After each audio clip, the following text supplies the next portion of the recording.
آپ کی خدمت میں حاضر ہوں۔ ناظرین، آج ہم اس شخصیت کے بارے میں جانیں گے جنہوں نے میدان کربلا میں ایک اہم فریضہ سر انجام دیا۔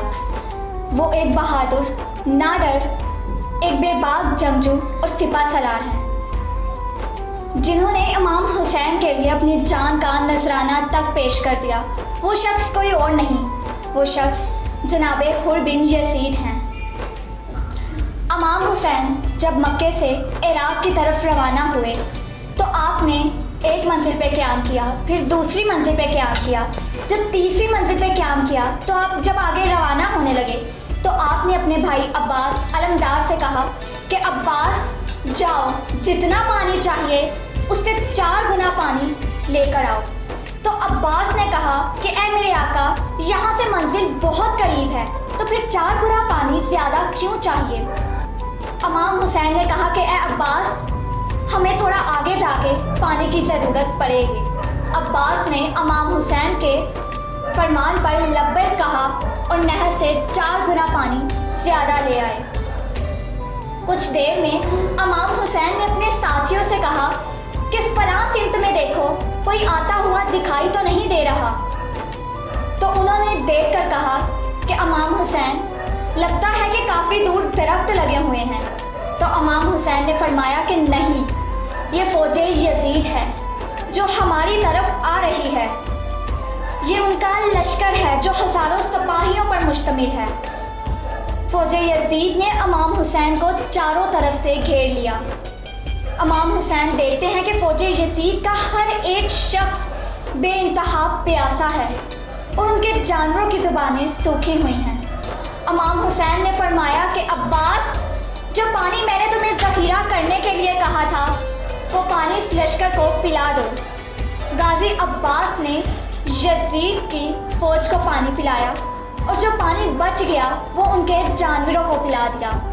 اس فوج کا سپہ سالار جو حر بن یزید تھا۔ اتنے میں نماز کا وقت ہوا۔ امام حسین نے پیغام بھجوایا کہ فوج یزید کے سپہ سالار سے پوچھو کہ وہ نواسہ رسول کے پیچھے نماز ادا کرے گا یا مجھ سے الگ نماز ادا کرے گا۔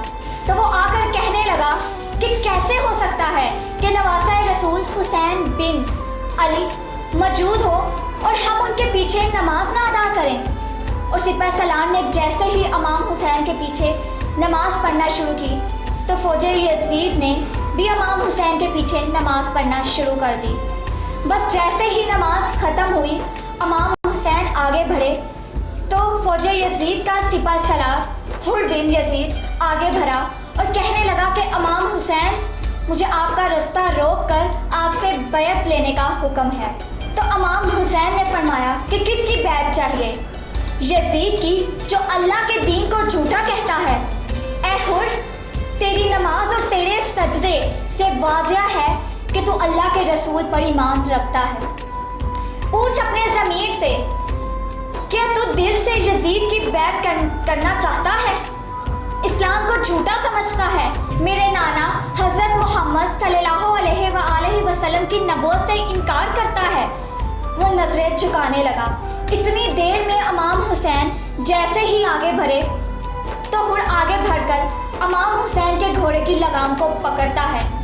تو امام حسین فرماتے ہیں، اے حر، کیا چاہتے ہو کہ تمہاری ماں تمہارے غم میں روئے؟ حر پھر سے نظریں جھکانے لگا اور کہنے لگا، اے فاطمہ کے بیٹے، اگر آپ کی ماں فاطمہ بنت زہرا رسول اللہ کی بیٹی نہ ہوتی تو میں بھی آپ کو کچھ ایسا ہی جواب دیتا۔ امام حسین نے حر کی نگاہوں کو دیکھا تو حر کے دل میں اہل رسول کا عشق تھا۔ آپ فرمانے لگے کہ اے حر، ہمارے ساتھ چلو، ہم اپنی منزل پر خود رکیں گے۔ حر کی اتنی مجال نہ تھی کہ وہ امام حسین کو منع کر سکتے یا کچھ کہہ سکتے۔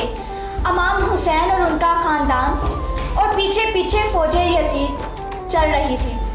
چلتے چلتے ایک جگہ آپ رک گئے۔ امام حسین نے چاروں طرف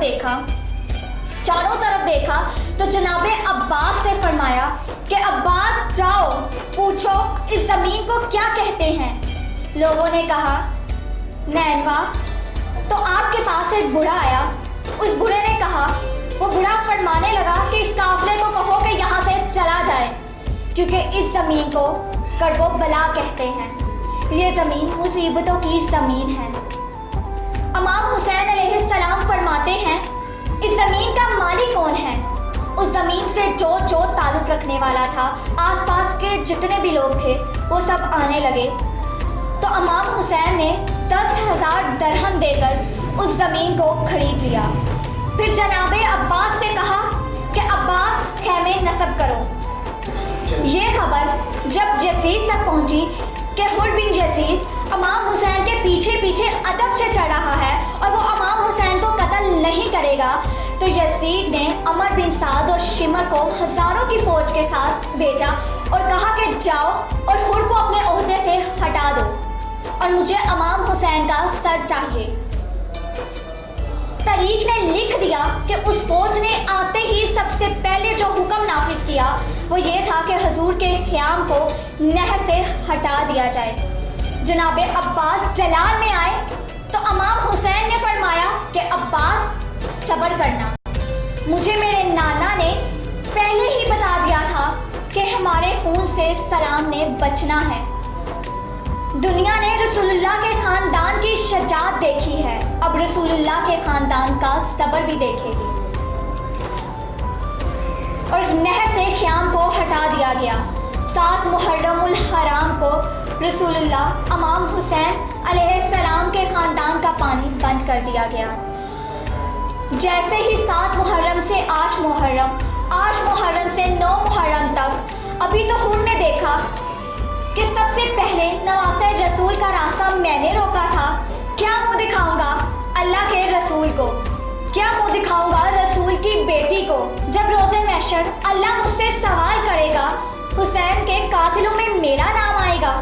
جناب حر اپنے خیمے میں سنتے ہیں کہ امام حسین علیہ السلام کے خیمے سے کسی معصوم بچے کی ہائے پیاس کی صدا آ رہی ہوتی ہے۔ جناب حر اپنے سر کو پیٹتے ہیں اور چیخ کر رونے لگتے ہیں کہ اے اللہ مجھے معاف کر دینا۔ بس جیسے ہی 10 محرم کا سورج طلوع ہوتا ہے، اپنے بیٹے کو کہتے ہیں کہ میرے ہاتھوں کو رسیوں سے باندھ دو، میرے ہاتھوں کو رسیوں سے باندھ دو، مجھے میرے آقا امام حسین کی خدمت میں لے جاؤ۔ اور امام حسین کے قدموں میں بیٹھ کر جناب حر فرماتے ہیں کہ میں آپ کے قدموں میں قربان ہونا چاہتا ہوں، میں آپ کے قاتلوں میں شامل نہیں ہونا چاہتا۔ امام حسین نے جناب حر کو دیکھ کر فرمایا اے حر، تیرا نام رہتی دنیا تک میرے چاہنے والے تجھے سلام کرتے رہیں گے کہ تو دنیا کی دولت کو ٹھکرا کر رسول اللہ کی شفاعت پانے کو چلا آیا ہے۔ اے حر چلا جا، میں نے تجھے معاف کر دیا۔ کہا جناب حر رو کر کہتے ہیں میں آپ کے قدموں پہ قربان ہونا چاہتا ہوں۔ جیسے ہی جناب حر کو اجازت ملی تو آپ کا بیٹا آپ سے کہنے لگا کہ میرے بابا، یہ مجھ سے برداشت نہیں ہوگا کہ میں اپنے بابا کو اپنی آنکھوں کے سامنے شہید ہوتا دیکھوں، آپ مجھے اجازت دیجیے گا میں میدان میں جاؤں۔ جیسے ہی جناب حر نے اپنے بیٹے کو اجازت دی تو وہ میدان میں گئے اور شیر کی طرح حملہ کیا، اور فوج یزید حیرت سے پوچھنے لگی کیا یہ لاکھوں کی فوج، اور کہا یہ معصوم سا بچہ ہمیں مارنے کے لیے آیا ہے۔ حر کے بیٹے نے کہا اے بدبخت، تو دنیا کی دولت کے طلبگار ہو اور میں رسول اللہ کی شفاعت کا۔ یہ جسم تو ختم ہونے والا ہے، یہ جسم تو ختم ہونے کا نام ہے، ارے یہ دنیا تو امتحان ہے۔ روز محشر تو دیکھو، اس دن کی فکر کرو جب اللہ کی عدالت لگے گی۔ بس فوج یزید نے حملہ کیا۔ کافی دیر جب جناب حر کا شہزادہ لڑتے لڑتے اپنے زخموں کی تاب نہ لا سکا تو میدان کربلا پر گر گیا۔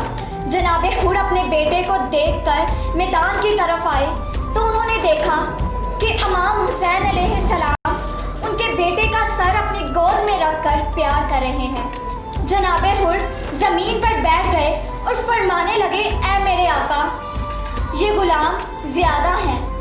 امام حسین نے فرمایا اے حر، اولاد کا زخم دنیا کا سب سے بڑا زخم ہے، کبھی کسی باپ کو نوجوان بیٹے کی لاش اٹھانا نہ پڑے، کہا حر تو تکلیف نہ کر، میں تیرے بیٹے کی لاش اٹھاؤں گا۔ جناب حر بھی میدان میں آ گئے اور شیر کی طرح کہنے لگے کہ اے ظالمو دیکھو، میں تمہاری فوج کا سپہ سالار تھا، مجھے میرے ضمیر نے جھنجھوڑ کر کہا کہ یہ حسین جنت کا سردار ہے۔ اللہ کے رسول نے فرمایا تھا کہ میرے حسین کا خیال رکھنا، میرے حسین کو تکلیف نہ دینا۔ اے لوگوں، یہ رسول اللہ کا خاندان ہے، اے لوگوں، ان کی رگوں میں رسول اللہ کا خون بہتا ہے، کیوں اپنے مقدر میں دوزخ کو لکھتے ہو؟ خدا کی قسم، یزید کی دولت، یزید کی طاقت اللہ کے سامنے کچھ بھی نہیں ہے۔ اتنے میں شمر اور عمر بن سعد کہنے لگے کہیں یہ ہماری فوج کو باغی نہ کر دے، جاؤ حملہ کرو۔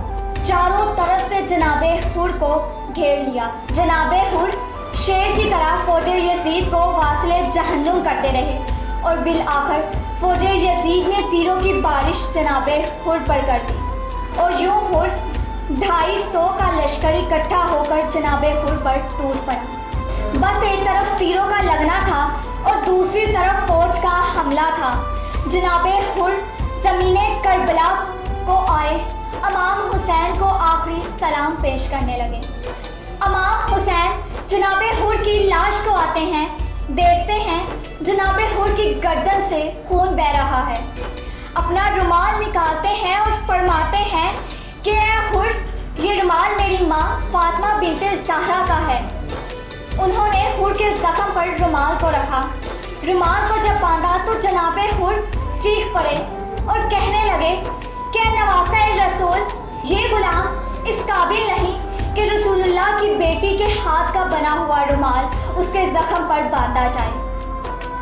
امام حسین کے قدموں پر جناب حر نے اپنا سر رکھ دیا اور رسول اللہ کو آخری سلام پیش کرنے لگے اور یوں جناب حر کی روح دارالفنا سے دارالبقا کی طرف کوچ کرتی ہے۔